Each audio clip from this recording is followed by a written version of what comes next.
26 जून 2008 की रात 25 साल के विजय के साथ एक ऐसा हादसा हुआ जिसे सोच सोचकर वो आज भी चैन से सो नहीं पाता है। विजय की नई नई शादी हुई थी और उस रात वो अपनी पत्नी के साथ पहली बार सुहागरात मनाने वाला था। उसकी दुल्हन उसका बेडरूम में इंतजार कर रही थी।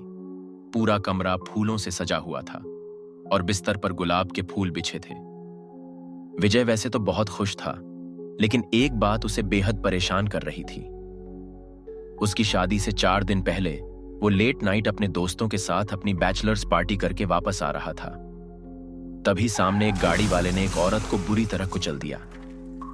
विजय को समझ नहीं आया कि वो क्या करे और वो उस औरत को सड़क पर तड़पता हुआ छोड़कर घर आ गया।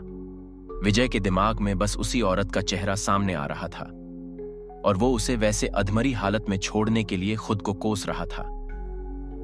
जब विजय कमरे में आया तो उसने देखा कि उसकी दुल्हन गहनों से सजी घूंघट ओढ़े बिस्तर पर बैठी हुई है। उसके चेहरे पर हल्की सी मुस्कान थी, जिसे देखकर विजय अपनी टेंशन को बिल्कुल भूल गया और अपनी दुल्हन के पास गया। पर जैसे ही उसने उसका घूंघट उतारा, उसे उसी औरत का भयानक चेहरा दिखा और वो डर के मारे पीछे हट गया। उसने देखा तो वहां उसकी खूबसूरत बीवी ही थी, जो उसके ऐसे रिएक्शन को देखकर काफी चिंतित हो गई। विजय ने बताया कि वो थोड़ा परेशान सा चल रहा है और उसे सो जाना चाहिए। इतना कहकर विजय लाइट बंद करके लेट गया और उसकी बीवी भी सो गई। देर रात रूम के अंधेरे में खिड़की से आती हुई एक रोशनी सीधा विजय के मुंह पर पड़ रही थी, जिसकी वजह से उसकी नींद खुल गई। जब उसने आंखें खोलकर देखा तो उसके रूम में एक काली परछाई थी, जो धीरे धीरे उसकी तरफ आ रही थी। एकदम से कमरे की लाइट्स ऑन ऑफ होने लगी और वो परछाई बड़ी होती चली गई। अचानक उसके सामने वही औरत खड़ी थी। विजय यह देखकर बहुत ज्यादा डर गया और चिल्ला उठा। उसके चिल्लाने की आवाज से उसकी बीवी की नींद खुल गई और उसके लाइट ऑन करते ही उसने देखा कि विजय बिस्तर पर बेहोश पड़ा है। उसने बाकी घर वालों को बुलाया और उस पर पानी छिड़का।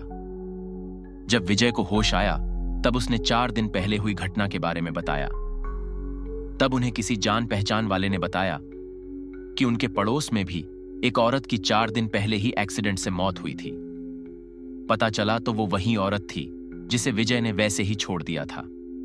विजय ने भगवान से अपनी भूल के लिए माफी मांगी, लेकिन विजय को आज तक नहीं पता कि उस औरत की आत्मा सच में उस रात आई थी या वो सब बस उसके दिमाग की उपज थी।